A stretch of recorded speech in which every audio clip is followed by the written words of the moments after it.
On avait vraiment ce rêve de pouvoir mettre en pause toute notre vie et d'aller faire un grand voyage à l'autre bout du monde.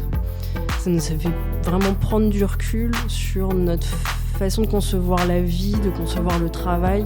J'ai dû vraiment me retrouver face à moi-même pour me faire confiance. Il n'y a personne d'autre qui fera le travail à ma place. Je pourrais compter sur personne d'autre. C'est moi l'équipe. Et c'est à ce moment-là, du coup, que j'ai décidé de me lancer à mon compte en me disant pourquoi pas. Bienvenue dans The Freeway, le podcast sur le freelancing de A à Z. Aujourd'hui, je reçois Amandine. Elle va nous parler de slow freelancing, d'inclusion et de féminisme dans la tech. Cette fois, c'est la bonne. C'est la bonne. Alors, on se retrouve après un petit moment. Donc, on s'est rencontrés au lycée, nous.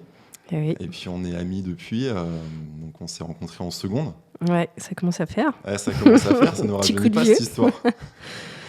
Et entre-temps, pas mal de belles choses que tu as pu développer. Tu as fait tes études dans la même université que moi aussi, Oui, c'est vrai. avec Matinfo. On est resté pas très loin. Ouais, on n'était pas très loin. Moi, j'ai fait économie et toi, tu es parti plus déjà dans le secteur de l'informatique. On est informatique, oui, tout à fait. Ouais. Un peu par hasard. Ouais. C'est vrai. Je savais pas trop quoi faire après le bac. Et je me souviens que c'était une discussion avec Diane, Ouais. une personne qui était aussi dans notre classe, qui m'avait dit mais inscris-toi à la fac, au pire t'auras ça. Et finalement le au pire était pas si mal. Et quel a été un peu le déclencheur tu t'es dit je vais partir dans ce domaine de l'informatique. Je me suis dit que ça restait une branche où j'avais beaucoup de possibilités. Ouais. Un petit peu geek que j'étais. Toujours aimé les nouvelles technologies et tout ça, donc je me suis dit doit y avoir quelque chose à faire. Ouais, déjà une petite appétence pour ce domaine d'activité. Ouais. Et puis même en seconde, je sais pas si tu te souviens, mais on avait du coup l'option ISI. Ouais, tout à fait, ouais. Ouais. Et on avait dû programmer un petit robot. On avait eu un concours Ouais. pour. Ah oui, je me souviens, ouais. Je sais plus exactement ce qu'on devait faire, mais je crois que c'était un genre de course et toutes les classes avaient participé. Et je m'étais occupée de la programmation du robot. Et Ok. au final, c'est là que tout a commencé. D'accord, ouais, c'est intéressant ça. Bon, du coup, aujourd'hui, j'aimerais qu'on parle de plusieurs sujets ensemble. Il y a un petit peu un sujet fil rouge qui te tient à cœur. Donc, c'est un peu le sujet autour du féminisme et de l'inclusion dans la tech. Ouais, tout à Mais fait. aussi, on va adresser ensemble tout un tas de sujets autour du freelancing. Ouais. Parce que c'est un peu le thème finalement On du est là pour podcast. On est là pour ça, The Freeway. Et donc, notamment le concept de slow freelancing, dont tu m'as parlé un petit peu et qu'on va détailler ensemble. Comment aussi construire une offre quand on est freelance, comment se démarquer sur un marché parfois qui est assez concurrentiel, Ouais. comment se positionner sur le marché grâce à notre positionnement, notre offre, etc. Et aussi la réalité du freelancing. Donc, qu'est-ce que ça veut dire au quotidien d'être freelance sur la partie administrative, sur la partie gestion de sa clientèle, etc. Tout à fait. Il y a du bon et du mauvais dans tous les statuts. Exactement. Voilà, donc je suis très curieux en tout cas d'explorer tous ces sujets avec toi. Mais avant de rentrer un peu dans le dur des sujets freelancing, j'aimerais que tu me parles un petit peu de ton parcours professionnel suite aux études qu'on a évoquées. Ouais, et justement, parce que quand tu es freelance, il faut que tu aies une expertise. C'est quand même le cœur du sujet, c'est proposer une expertise à nos clients. Mm-hmm. Et donc, ton expérience que tu t'es constituée a permis finalement d'être la freelance que tu es aujourd'hui. Tout à fait. Et donc, j'aimerais un peu explorer, déjà, comment tu as pu démarrer ton activité après tes études, après ton master. Ouais. Comment ça s'est passé? Quels ont été tes choix? Eh bien, mine de rien, ce qui m'a fait un peu ma carrière, c'est aussi le réseau. Puisque j'ai trouvé mon alternance grâce au réseau et mon premier CDI au Bon Coin, c'était aussi grâce à mon réseau. Donc, il ne faut pas le négliger. Ça, c'est clé, effectivement, le réseau, que tu sois freelance ou salarié. Et ça se constitue dès le début des études, au final. Exactement. Donc, je pense qu'on peut se lancer dans le freelance sans avoir beaucoup d'expérience. Mais c'est vrai qu'un minimum d'expérience en entreprise, vraiment d'avoir la réalité du métier, la réalité du savoir-faire, fait que derrière, on va pouvoir proposer une offre encore plus pertinente à nos clients. Et toi, qu'est-ce qui t'a permis finalement de développer au fur et à mesure cette offre? Enfin, je veux dire en termes de compétences. Parce que toi, tu as été en alternance, donc déjà ça a été ton premier contact finalement avec l'entreprise et l'informatique, j'imagine. L'entreprise, non, mais l'informatique. L'informatique, l'entreprise dans un contexte plutôt informatique. Donc comment ça s'est passé cette expérience? Comment t'as... Ça a été une expérience riche en apprentissage. Je pense que j'ai énormément grandi pendant ces 2 ans. C'est là que j'ai appris ma spécialité, qui est le développement iOS. D'accord. Parce que à mon époque, c'est un peu mieux de dire ça, mais c'est la réalité. À l'époque, quand on était encore en études, il y avait très peu de formations qui proposaient du mobile.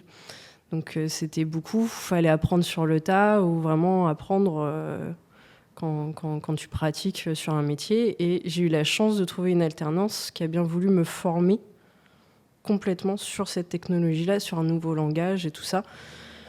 Je me suis retrouvée en fait avec un tuteur, c'était un enseignant à Epita. D'accord. Donc il avait vraiment cette pédagogie. Il avait déjà un peu préparé tous les cours, les petits exercices, et ce qui fait que j'ai pu monter en compétences très rapidement sur le métier, quoi. D'accord, hyper intéressant. Ouais. Et cette compétence de développement iOS, donc tu l'as développée déjà dans un premier temps pendant ton alternance. Ouais. Et après, il me semble que ton expérience suivante, ça a été au Bon Coin. Tout à fait. Tout à fait. Le Bon Coin, j'y suis restée 5 ans. Donc j'ai aussi vu pas mal de choses. Notamment l'entreprise qui a grandi. Ouais. Quand je suis arrivée, je crois qu'on était quelque chose comme 300 personnes. Aujourd'hui, je crois qu'ils ont dépassé les 1000 ou 1500 personnes. Enfin, ça a vraiment explosé. Donc il y a toute cette vie aussi d'entreprise qui grossit, qui était super intéressante parce que même notre équipe de développement iOS a beaucoup grossi pendant toutes ces années-là et c'était super intéressant du coup de voir comment est-ce que tu fais en sorte que ton développement, toute ta façon de fonctionner puisse s'adapter au fait de grandir. Oui, tout à fait. Ouais. Parce qu'au début, Le Bon Coin, c'était une start-up finalement. Quand tu es arrivé. Un peu, peut-être pas dans un garage, mais c'était un peu dans le même. C'est ça, ouais. Dans le même style. Et c'est vrai que quand je suis arrivée, on avait encore la carte de France qui s'affichait sur... je me souviens très bien de ça. Avec ce petit jaune pas top qui était un petit peu vieillot pour faire un peu brocante. Donc quand je suis arrivée, on était encore dans cet esprit-là et on a été là aussi pour pouvoir remodeler un peu toute l'application mobile qui avait une très mauvaise note en plus sur le store. Donc il y avait un super challenge. Ouais. On avait aussi, c'est le moment où on a changé de langage dans le développement iOS. On est passé de l'Objective-C au Swift. Et donc du coup, il y avait toute cette migration qu'il fallait faire pour changer l'application qui était en Objective-C. Il a tourné vers le Swift, mais ça prend du temps. Donc développeuse iOS, ouais. Et ensuite, au cours de ces 5 années, tu as eu l'opportunité d'être Scrum aussi, Scrum Master. Scrum Master, justement, là, quand l'entreprise a grandi et s'est intéressée à l'agilité, je ne connaissais pas du tout avant, on en parlait peu. Et c'est vrai que ça m'a tout de suite parlé, et ça a tout de suite donné beaucoup plus de sens à toute la conception du travail, à toute la conception là, de découpage par étapes, d'être plus dans j'ai pas le droit à l'erreur. Non, t'as le droit à l'erreur, on va juste tester, on va apprendre et on va continuer à avancer comme ça. Et moi, ça m'a vraiment parlé, mais même dans ma vie personnelle. C'est devenu même, tu vois, un changement de paradigme dans ma vie personnelle. Et donc, du coup, je me suis formée avec Le Bon Coin et j'ai pu avoir, du coup, les 2 casquettes, à la fois Scrum Master et à la fois développeuse iOS. Parce que, du coup, quand tu passes de développeuse iOS à Scrum Master avec la casquette vraiment de Scrum, tu as quand même dans l'agilité une notion de travail d'équipe qui est vraiment prépondérante. Tout à fait. Et tu me disais que toi, cet aspect-là humain, finalement, dans ton travail, c'est ça qui qui te motivait le plus en fait dans ton activité? Oui, on a souvent l'image du développeur dans une cave, sombre, tout seul, hyper acariâtre, qui veut voir personne, qui est mal à l'aise avec tout le monde. Et non, pas du tout. En fait, je trouve que le développement, c'est un travail d'équipe avant tout. Et l'agilité vient rajouter du coup cet esprit d'équipe, d'être beaucoup moins auto-centré et d'être plus sur on essaie de construire un truc ensemble. Ouais, tout à fait. C'est ce que je vois aussi dans ma mission actuelle, parce que je suis business analyst aussi, comme tu le sais. Et c'est vrai que le travail d'équipe avec les développeurs, avec le product owner, donc c'est vraiment ce qui crée la valeur. Et la valeur finalement de l'agilité, c'est avant tout les valeurs véhiculées par cette façon de faire. C'est de savoir les principes fondamentaux qui font que on développe d'une certaine façon, au-delà des sprints, au-delà des instances, etc. C'est vraiment ça pour moi ce qui fait la valeur aussi de l'agilité, c'est ce que tu dis, c'est le travail d'équipe, c'est la façon en fait qu'on a de créer des incréments donc pour le produit de façon collaborative, quoi. C'est vraiment ça. Oui. Comme on dit, tout seul on va plus vite, mais ensemble on va plus loin. Exactement. Alors finalement, suite à ces expériences, donc ton alternance, Le Bon Coin, il y a eu un déclencheur quand même. Il y a quelque chose où tu t'es dit, je vais pas forcément continuer mon chemin de la même façon. Est-ce que tu peux m'en dire plus là-dessus? Eh bien, avec à l'époque ma future femme, mais aujourd'hui ma femme, on avait toutes les deux, on a toujours aimé beaucoup voyager ensemble, et on avait vraiment ce rêve de pouvoir mettre en pause toute notre vie à Paris et d'aller faire un grand voyage à l'autre bout du monde. Donc on a eu cette chance de partir en fin 2019, début 2020, donc avant le Covid. On a pu partir du coup à l'autre bout du monde en faisant Australie, Nouvelle-Zélande, l'Asie du Sud-Est. On a vraiment, mais ça a été une expérience de vie absolument incroyable. Ça nous a fait vraiment prendre du recul sur notre façon de concevoir la vie, de concevoir le travail. Quand tu vas du coup dans des pays où ils ont rien, mais ils sont les plus heureux du monde. Et nous, dans notre petit confort, là, notre petit appart parisien, à râler pour un oui, pour un non, il pleut, on va râler vraiment pour tout et n'importe quoi. Du coup, de revenir sur Paris, en plus on est revenu du coup à cause du confinement, revenir à Paris dans notre petit appartement, notre cage à lapin où on ne pouvait pas sortir, tout ça, ça a complètement perdu de son sens pour moi. Le côté métro, boulot, dodo, d'être tout le temps fatigué, t'es tout le temps en train de travailler, il faut toujours faire plus. Et t'es toujours dans cette recherche de productivité. Et au final, ok, tu vas gagner de plus en plus d'argent, mais tu vas avoir de plus en plus de responsabilités, de plus en plus de stress. Et au final, t'attends qu'une chose, c'est tes vacances ou ton week-end. Et t'es trop fatigué pour pouvoir en profiter. Donc pour moi, tout ça, ça avait plus de sens. Donc après le confinement, quand il a fallu retourner au travail, après notre congé sabbatique, je me suis dit qu'il fallait que je me réinvente. J'avais fait le tour au Bon Coin, parce que ça faisait déjà plus de 5 ans que j'étais au Bon Coin.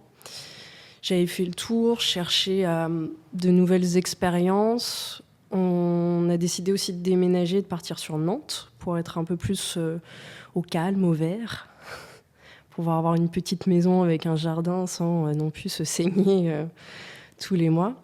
Et c'est à ce moment-là, du coup, que j'ai décidé de me lancer à mon compte en me disant pourquoi pas, en fait, essayer de prendre un peu plus le contrôle sur ma vie professionnelle, de plus dépendre d'un management, d'une hiérarchie, d'une entreprise, et me laisser cette opportunité de tester d'autres choses, tester d'autres formats, tester peut-être même d'autres métiers. Je m'étais même posé la question, est-ce que je me reconvertirais pas à ce moment-là, j'aimais beaucoup faire de la vidéo, des montages vidéo, ou construire des meubles, retaper des meubles. Enfin, j'ai un peu envisagé tout et n'importe quoi.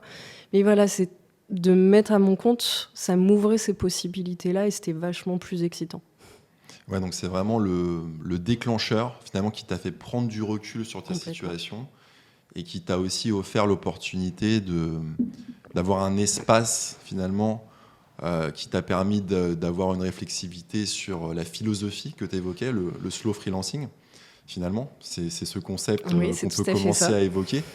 Et aussi sur la définition de tes offres finalement, parce que pour être freelance, il faut proposer quelque chose.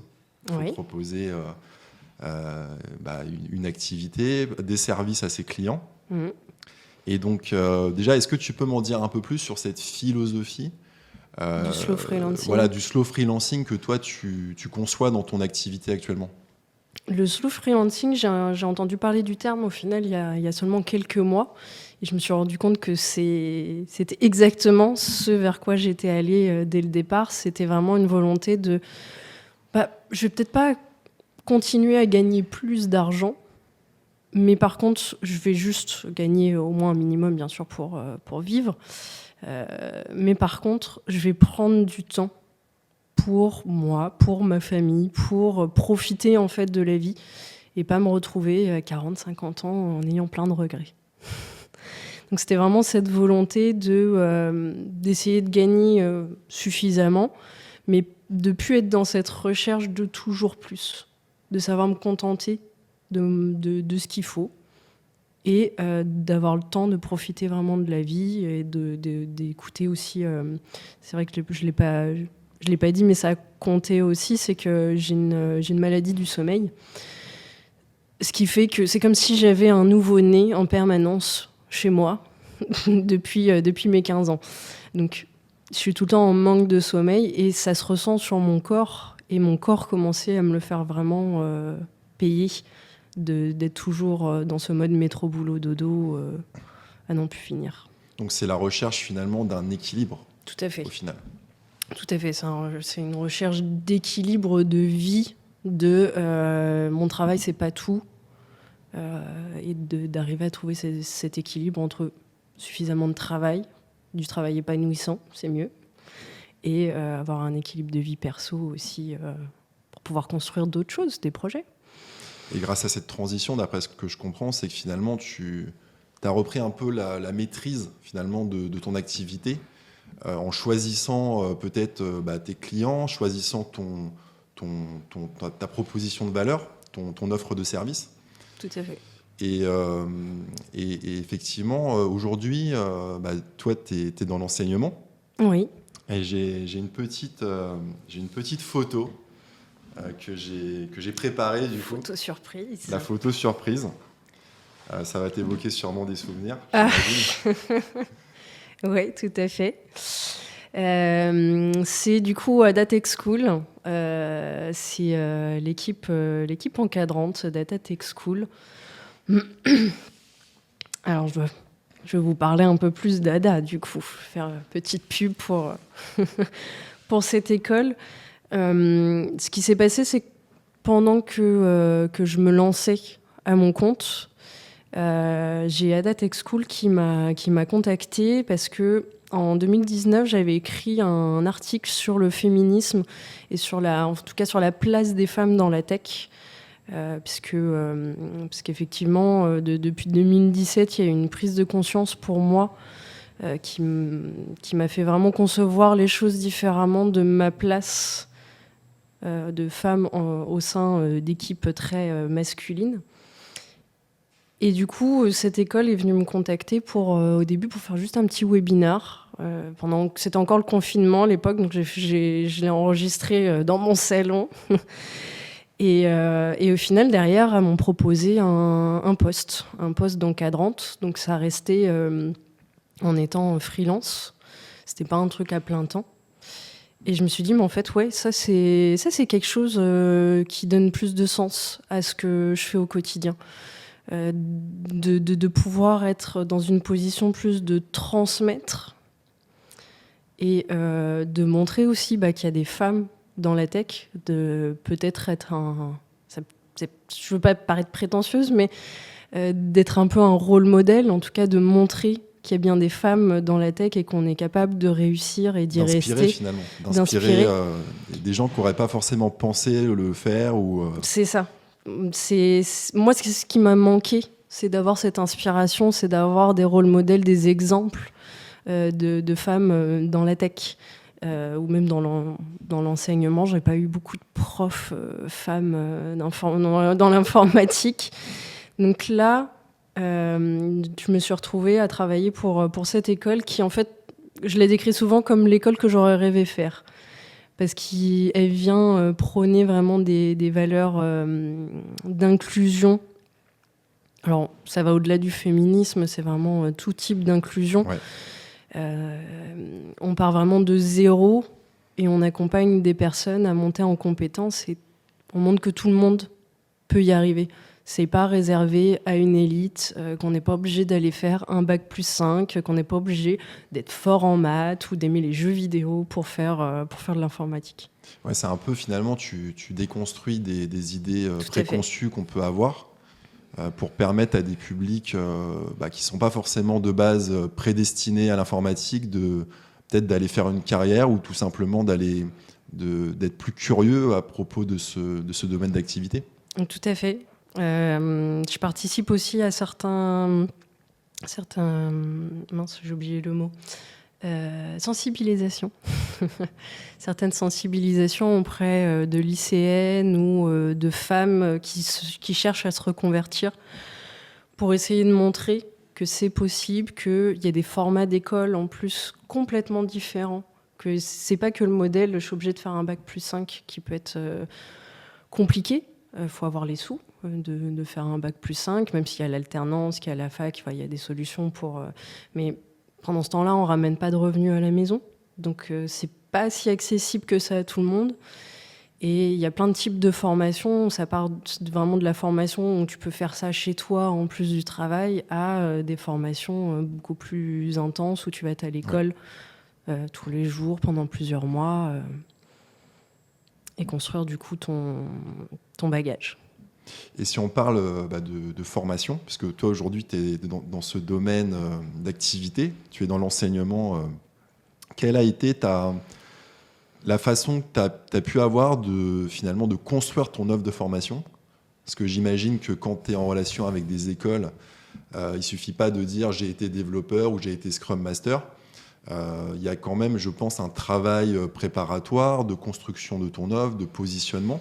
Et comment tu as pu mener ce travail pour aujourd'hui pouvoir adresser ces écoles, finalement?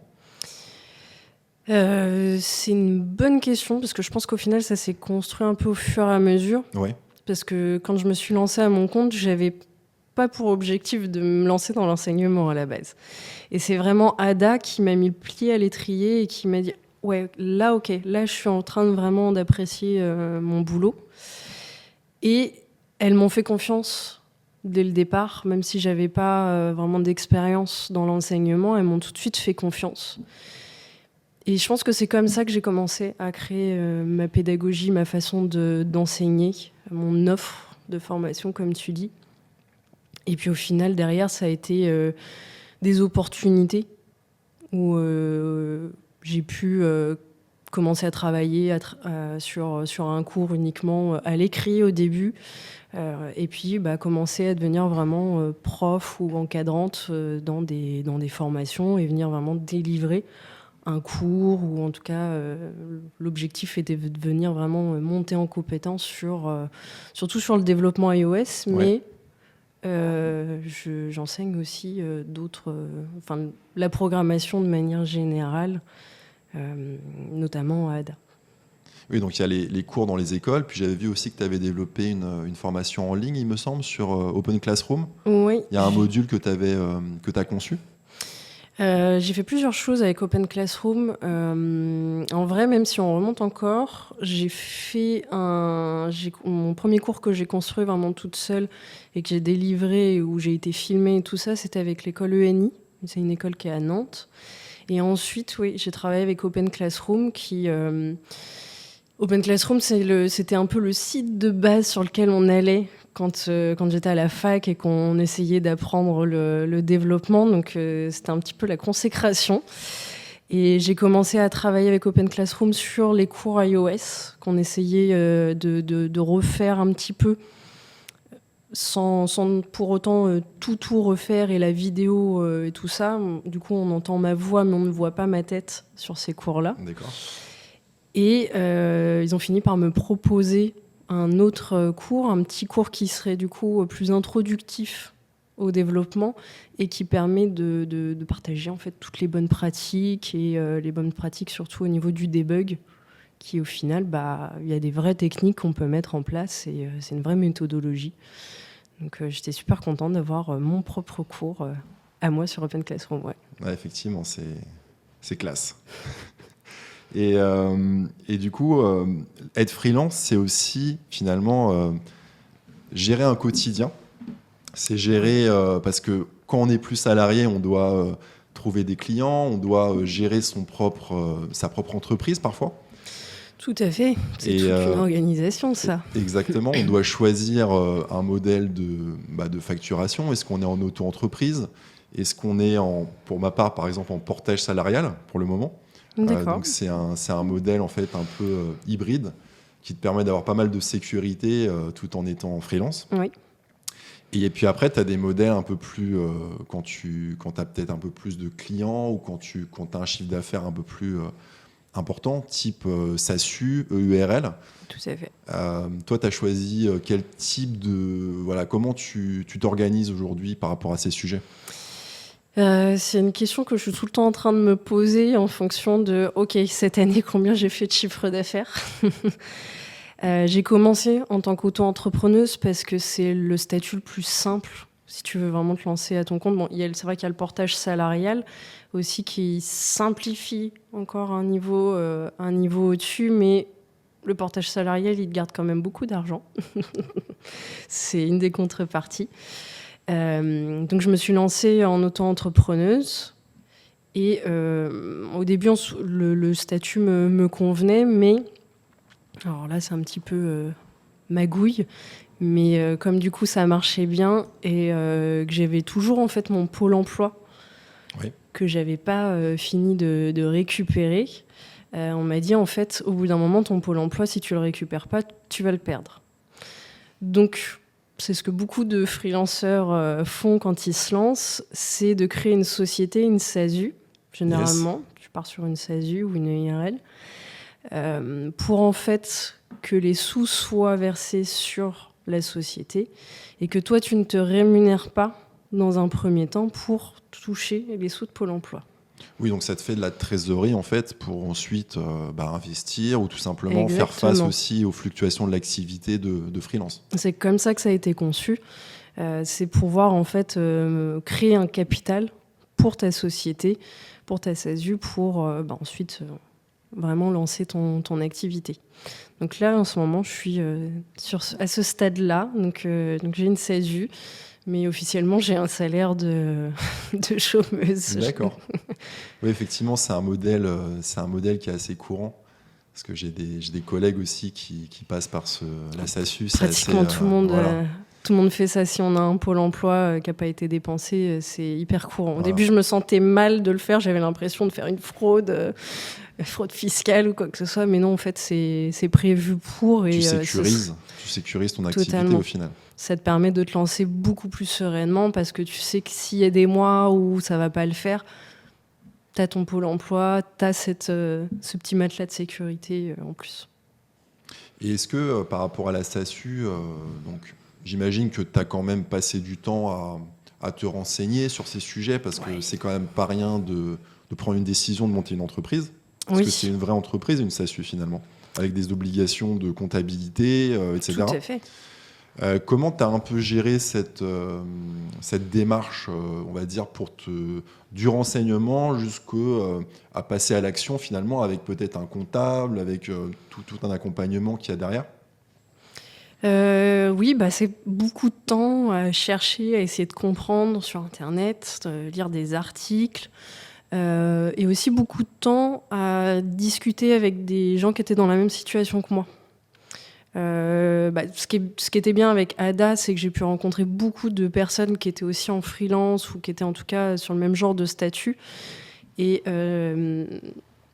il y a beaucoup de choses sur Internet et des fois, ils disent un peu tout et son contraire.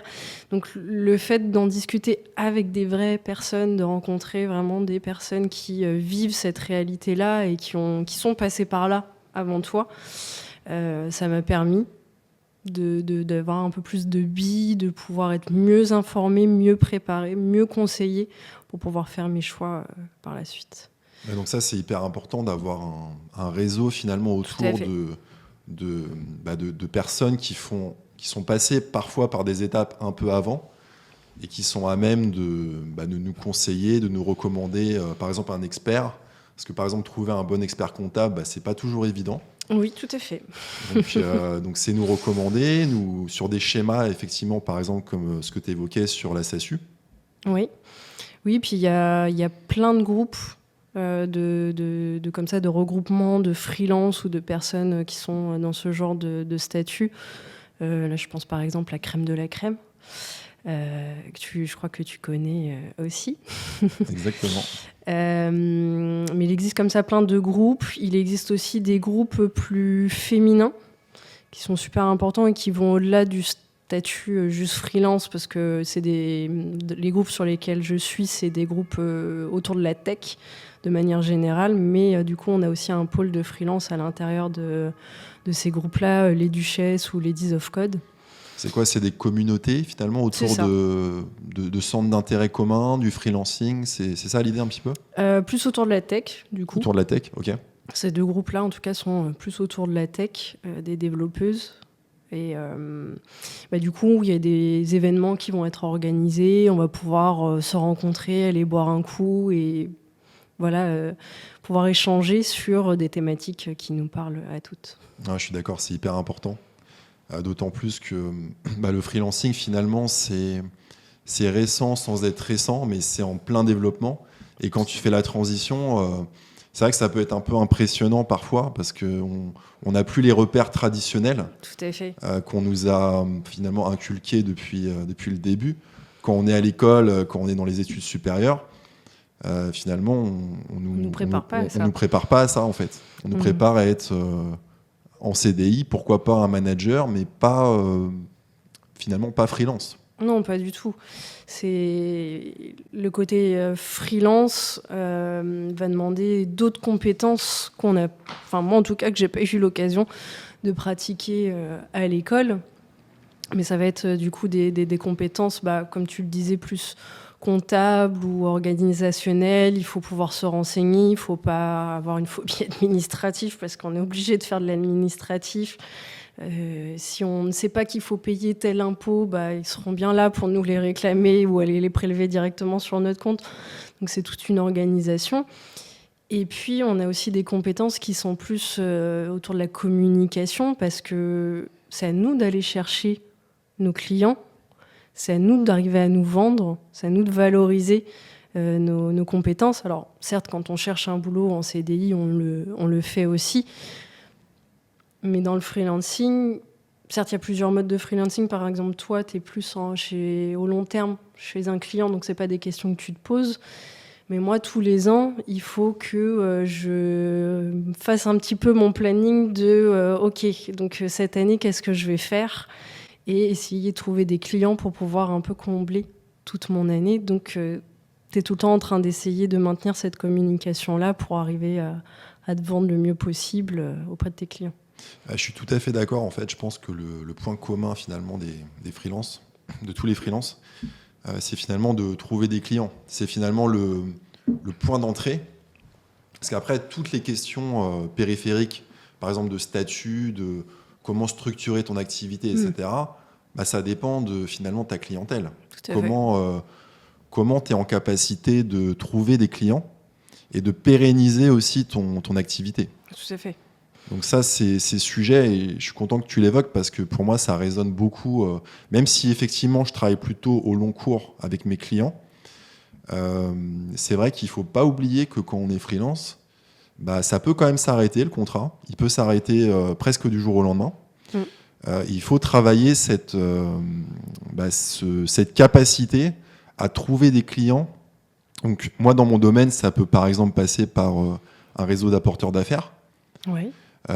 où potentiellement, tu vas pas aller chercher tout de suite le client final, mais des entreprises comme des ESN qui vont Faire l'intermédiaire, en fait. voilà, faire l'intermédiaire parce qu'elles sont bien connectées avec tout ce réseau. Donc ça, c'est important de cultiver et surtout de bien connaître son marché, les acteurs. Donc tu vois, par exemple dans l'informatique, tu as des recruteurs indépendants, mais tu as beaucoup de SN, même en freelance, et des plateformes qui te permettent finalement de limiter le temps en intercontrat entre les contrats. Et ça, c'est vraiment fondamental pour un freelance, cette capacité à trouver des clients, quoi. À trouver des clients. Et pour mon type de freelancing, je dirais, c'est d'avoir des clients que tu vas avoir toute l'année. Des clients sûrs qui vont pouvoir t'apporter un minimum de revenus tout au long de l'année. Et ça, c'est super important d'avoir au moins un client comme ça, parce que tu sais que tu auras toujours ce petit matelas de sécurité. Sinon, c'est hyper stressant, en fait.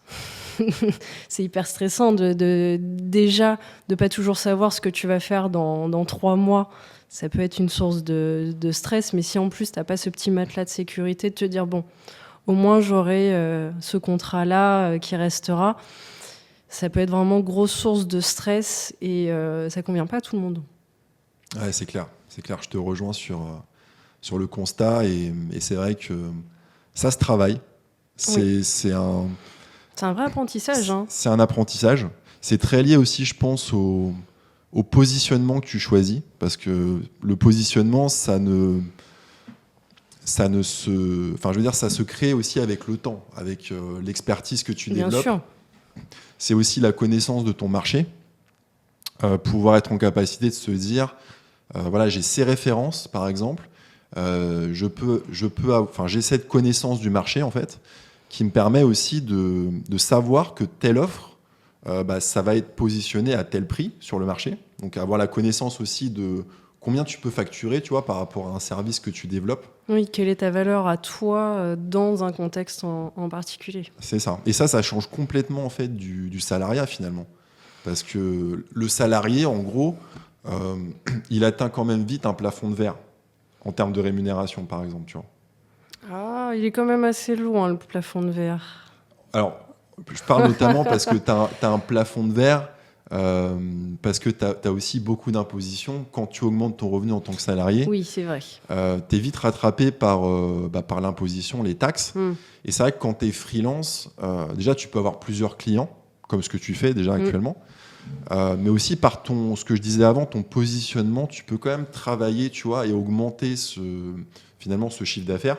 Ouais. En changeant ton positionnement, en travaillant finalement c'est une expertise par exemple que tu peux ensuite valoriser et aller cibler des clients peut-être un peu plus premium par exemple. Ouais. Donc ça, je trouve que c'est quand même une différence avec le salariat, tu vois, où c'est peut-être un peu plus statique quand même dans la dynamique. Oui, complètement, puisque le côté freelance, il y a aussi ce choix qui s'offre à toi. Il y a cette possibilité si en fait la mission sur laquelle je suis ne me convient pas, je peux dire non. Si l'équipe ne me convient pas, je peux dire non. Je peux partir. Alors que quand on est dans un CDI, si on nous a mis dans telle équipe et qu'on nous met tel projet et qu'il faut le faire pour dans 6 mois, on n'a pas le choix. Faut serrer les fesses et il faut le faire.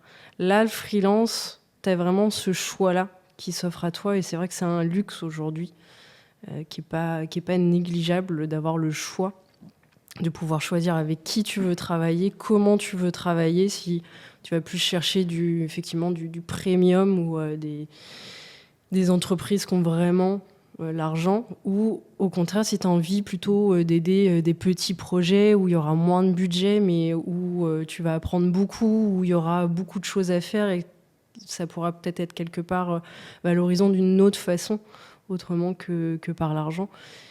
Et en soi, tu peux changer d'avis tous les 3 mois si tu as envie.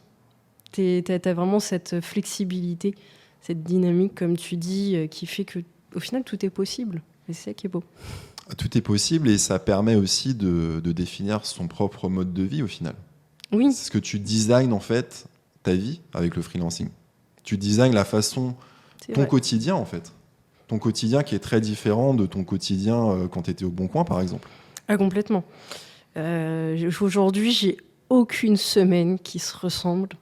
À la fois, c'est un peu fatigant des fois, c'est vrai, mais je prévois du temps du coup aussi pour moi dans ces semaines. Mais il y a un côté très excitant. Et là, aujourd'hui, ça va faire 3 ans que je me suis mise à mon compte et je m'ennuie pas. Je m'ennuie pas parce que j'ai toujours des nouvelles missions, des nouveaux challenges, des nouvelles expériences, de nouvelles façons de voir le travail qui fait que j'ai vraiment pas le temps de m'ennuyer. Alors que je pense que si j'avais fait 3 ans dans la même boîte, je pense que là, au bout de 3 ans, je commencerais à m'ennuyer. Alors que là, non, pas du tout, je m'éclate et pour l'instant, pour rien au monde, je rechangerais et je reviendrai dans un CDI. C'est pas du tout la même façon de concevoir, enfin de percevoir finalement son travail. Et je voulais qu'on revienne un peu sur un point qu'on a évoqué au début. Tu parlais finalement des notions d'inclusion, Ouais. des notions de féminisme dans la tech. Comment tu penses que ces notions peuvent profiter non seulement aux personnes, tu vois, qui se posent des questions ou qui n'ont même jamais entendu parler des carrières de l'informatique. Par exemple, je parlais de Scrum Master, je parlais de Product Owner, des choses comme ça. Des gens, tu vois, qui sont pas forcément au départ dans ces environnements ou prédestinés à faire ça. Et d'un autre côté, comment ça peut profiter aussi aux acteurs en place, les entreprises. Donc, comment finalement la démarche que tu proposes d'inclusion peut aider sur tous ces sujets? La question de l'inclusion, au final, elle est intéressante pour tout le monde, de tous les côtés. Puisque d'un côté, effectivement, il y a des personnes qui n'auraient jamais pensé faire tel ou tel métier, se lancer dans telle ou telle branche, qui se retrouvent avec une possibilité infinie, parce qu'au final, les métiers de l'informatique, les métiers de la tech sont en perpétuel changement, et je pense qu'on ne sait pas le métier qu'on fera dans 10 ans. Ça se trouve, il n'existe même pas encore. En plus, là, avec tout ce qui est IA et tout ça qui sont en train d'arriver, il va y avoir plein de métiers qui vont se créer autour de ça. Donc, il y a plein de choses qui sont en train de se faire. Si on est capable de se réinventer et d'être toujours en train de se former dans la tech, je pense qu'on ne sera jamais sur la paille, il y aura toujours du boulot. Donc c'est important que tout le monde puisse avoir accès à ce domaine-là. Pourquoi aussi ? Parce que on le voit, il y a des études qui le montrent, une équipe où on va être avec 100% d'hommes blancs, hétéros, cisgenres, c'est tous les mêmes, quoi. C'est des Legos, ils ont tous la même tête, ils sont tous chauves à barbe, ils ont tous la même culture, et au final, qu'est-ce qu'ils ont à apporter cette équipe ? Tous la même chose. Si on vient rajouter de la diversité dans ces équipes-là, donc que ça soit des femmes, mais aussi des personnes de couleur ou des personnes avec des handicaps ou avec juste des conceptions des niveaux sociaux, des conceptions de vie qui sont différents, on va venir rajouter aussi de la diversité au produit et à la conception de ce produit-là. Vraiment à l'équipe complète va pouvoir en profiter, parce qu'on ne va pas se retrouver avec des profils qui se ressemblent tous, qui ont toujours au final les mêmes idées, parce qu'ils ont été cloisonnés un peu de la même façon, éduqués de la même façon. Là, on va pouvoir construire quelque chose de beaucoup plus riche. Tu crées de la complémentarité, en fait. C'est ça. Et puis, moi, ça a fait beaucoup écho aussi en travaillant au Bon Coin. Au Bon Coin, c'est quand même le site français le plus utilisé, l'application française la plus téléchargée. Il y a énormément d'utilisateurs et ça touche toutes les catégories socio-professionnelles, toutes les catégories sociales de la société, tous les genres, enfin, tout le monde utilise le Bon Coin. Et si derrière, c'est que des personnes d'un certain type qui conçoivent ces produits, On va être vachement orienté. Le produit va être vachement orienté dans une direction. Donc, comment tu veux vraiment répondre à tous les besoins de la population si au final, il n'y a qu'une seule partie qui conçoit cette application ? Tout à fait, c'est un facteur de richesse énorme dans le travail d'équipe. Si tu peux avoir des profils différents, que ce soit en termes de scolarité, comme tu disais, plus de femmes, par exemple, développeuses. Parce que moi, dans mon domaine, il y en a quelques-unes, tu vois, où je travaille actuellement. Mais c'est vrai que je pense 80-90%, ça reste des hommes pour les développeurs. Après, pour les fonctions de type product owner, business analyst, là, il y a quand même plus de diversité. Et ce que tu dis là, c'est très appréciable, effectivement, cette diversité. Et c'est les complémentarités de profil. Au final, c'est plus de valeur pour le produit. Je te rejoins. Je te rejoins complètement. Et on cite souvent un peu les mêmes exemples, mais il y a des produits qui sont vraiment la preuve que ça a manqué de diversité. Quand on parle de reconnaissance faciale ou de reconnaissance vocale, les tests ont surtout été faits avec des hommes blancs. Et du coup, si on ne rentrait pas dans cette case-là, les téléphones, en fait, nous reconnaissaient beaucoup moins bien en tant que femmes ou en tant que personnes de couleur. Autre exemple hyper frappant, c'est les airbags. Aujourd'hui, les femmes ont 40% de chance en plus, de probabilité de décéder dans un accident de voiture. Pourquoi ? Parce que ça fait seulement 3 mois, là, à date, en novembre 2023, qu'on utilise des mannequins de format féminin. Donc, si on ne fait pas 1m80 et qu'on n'est pas un petit peu baraqué, en fait, l'airbag, il n'est pas conçu pour nous. Ouais, les crash tests, c'est standard. Le mannequin était... C'est ça. Ah, d'accord. Les crash tests étaient faits uniquement avec ce modèle masculin. Donc, même si on est un homme mais qu'on ne rentre pas dans les critères de l'homme standard, en fait, on avait plus de chances, on a toujours plus de chances de décéder parce que le produit n'est pas adapté à tout le monde. Il est vraiment adapté qu'à ceux qui l'ont conçu. Ils n'ont pas testé, ils n'ont pas pris en compte le profil de la diversité, finalement. C'est ça. Et là, ça fait seulement depuis quelques mois qu'on commence à faire des tests avec autre chose qu'un modèle masculin. Et toi, en tant que freelance, du coup, femme, quelles sont finalement... est-ce qu'il y a des difficultés que tu as rencontrées, particulières, liées au fait, finalement, que tu es freelance dans la tech et que tu es une femme ? J'ai plus rencontré des réticences à l'intérieur de moi-même qu'envers moi. Puisqu'au final, c'est ce que je racontais tout à l'heure. En 2017, j'ai commencé à avoir cette prise de conscience féministe. À la base, j'ai vraiment très peu confiance en moi et surtout sur mes compétences techniques. Parce que je me suis toujours retrouvée avec des personnes qui avaient déjà beaucoup plus d'expérience, qui avaient eu l'occasion de tester avant ou dont le travail était beaucoup plus valorisé.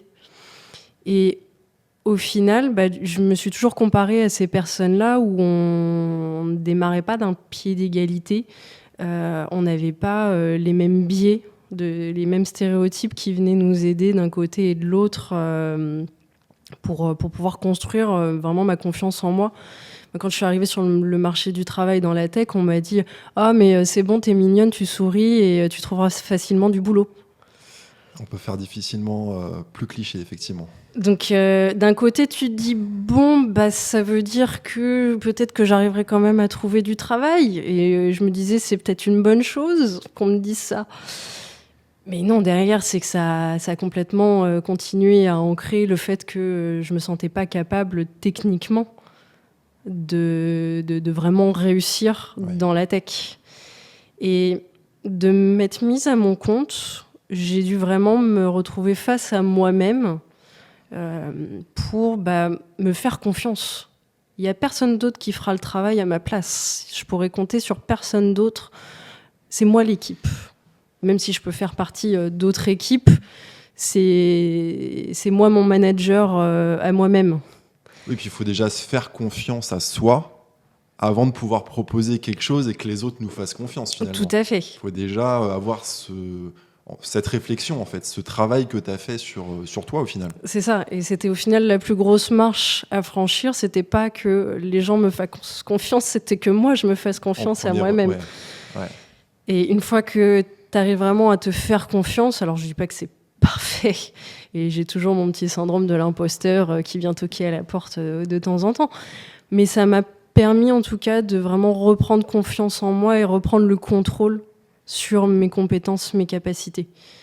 Et pendant des années, j'ai vraiment douté de est-ce que je dois rester dans la tech ou pas, est-ce que c'est vrai, est-ce que je suis vraiment faite pour ça, est-ce que je vais avoir les compétences de rester là-dedans. Et j'ai cherché plusieurs fois des portes de sortie, même je pense que l'agilité, c'était en quelque sorte une petite porte de sortie au cas où, tu vois. Je me suis intéressée à l'UX aussi, je me suis formée là-dessus, mais j'ai essayé de sécuriser un petit peu au cas où, si ça marche pas, je pourrais toujours prendre la porte de sortie.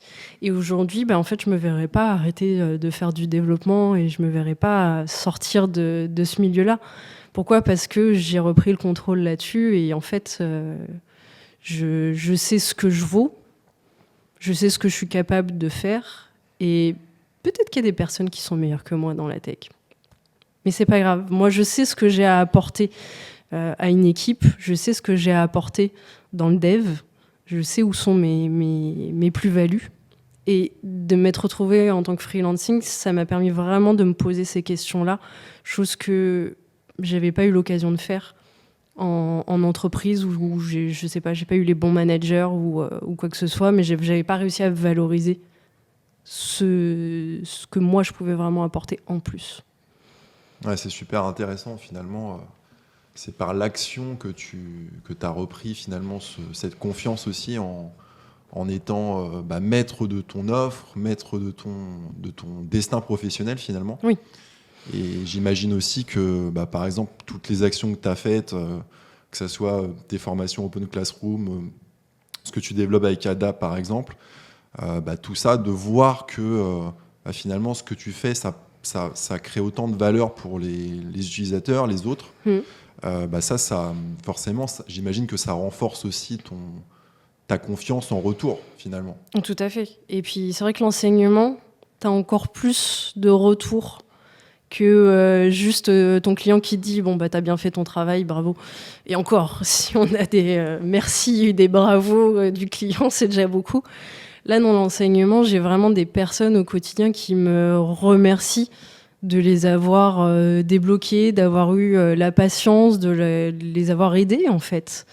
Et ça, j'avoue que c'est hyper valorisant. J'en ai encore eu la semaine dernière où c'était une nouvelle mission, un nouveau challenge, un nouveau contexte. Et j'étais très stressée parce que c'était du coup un nouveau contexte et j'avais peur d'être pas assez bien. Et finalement, la semaine s'est finie avec vraiment, ce que tu nous as apporté, c'est complètement différent de ce qu'on avait l'habitude d'avoir et ça change tout. Et du coup, ça va remplir encore plus ma confiance et me préparer au prochain challenge avec le bon état d'esprit. Bon, c'est hyper intéressant. Et là, tu sais quoi ? Il est venu le temps de la minute chrono. La minute chrono. La minute chrono. Donc le concept, il est simple. C'est qu'en 1 minute, tu vas donner le maximum de conseils, de valeur finalement à ceux qui nous écoutent. Ouais. Et la question que j'aimerais te poser, finalement, après tout ce qu'on a pu dire sur le freelancing, quelqu'un qui souhaite passer au modèle freelance, ouais. Quelles sont les recommandations que tu pourrais lui donner après tout ce que tu as pu vivre, toi, dans ton parcours ? Et c'est le début de la minute chrono. Top départ. Top départ. Allez. Pour pouvoir se lancer en freelance, déjà, je pense qu'avant même de se lancer, c'est important de commencer à prendre la température. Donc, prendre la température, de faire un peu de recherche de son côté sur Internet, Ça peut être aussi de rencontrer des gens, d'aller à des meet-up, à des conférences, à des événements, rejoindre des groupes comme Crème de la Crème ou ce genre de choses, pour pouvoir discuter un petit peu plus de quelle est la réalité qui m'attend. Parce qu'on a besoin de se préparer un minimum. Et puis, il y a toujours dans la préparation, c'est se poser les questions. Donc, qu'est-ce que je veux ? Qu'est-ce que j'ai envie de faire ? Comment j'ai envie de le faire ? C'est des questions qu'il faut se poser, même si ça sera remis en question dès qu'on va commencer à travailler et avoir les premiers clients. Mais c'est important de pouvoir prendre ce temps, de se poser les bonnes questions pour pouvoir se lancer le plus sereinement possible. Et puis après, c'est essayer de se donner un peu un objectif et une limite de temps potentiellement, d'être un peu en mode agile en fait, de se dire je me donne 6 mois pour lancer mon entreprise ou 1 an, et de se laisser cette opportunité de comme je disais, de bien se préparer, mais de se laisser le droit à l'erreur, se laisser le droit d'essayer. Parce que dans tous les cas, même si ça marche pas, ça sera un super apprentissage pour plus tard. Donc faut pas hésiter. Si c'est vraiment quelque chose qui attise la curiosité, qui donne envie, faut pas hésiter à vous lancer. Et c'était la minute chrono. Et je vais en profiter du coup pour résumer un peu tout ce qu'on s'est dit. Donc on a évoqué pas mal de sujets aujourd'hui. Ouais. Donc des sujets moi qui me passionnent. C'est des sujets qui sont liés finalement à comment on conçoit notre métier, comment on conçoit notre vie au quotidien aussi, qui design finalement nos journées jour après jour. Et le sujet de l'inclusion, pour moi, c'est un sujet très important aussi. Ouais. On a eu l'occasion d'en parler et je suis très content que...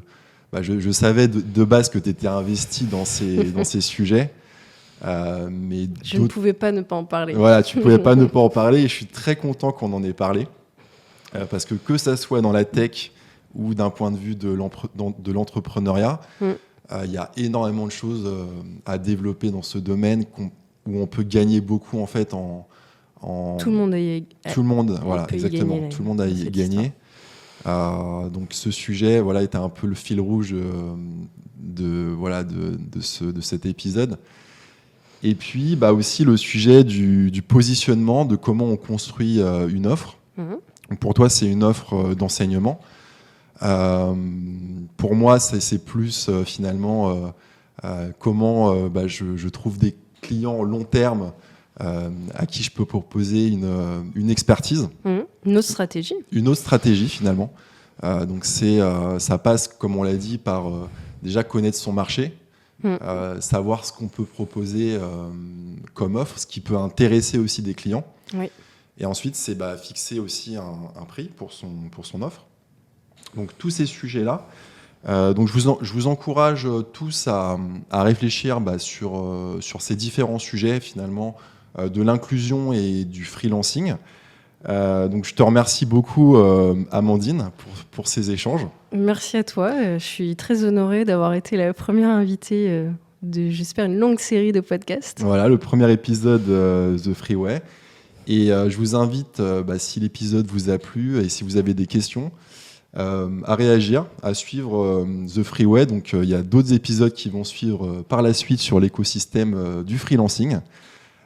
Et à poser vos questions, puisque je pourrais y répondre en faisant des petites vidéos ou en répondant directement en commentaire. Merci beaucoup Amandine. Merci à toi.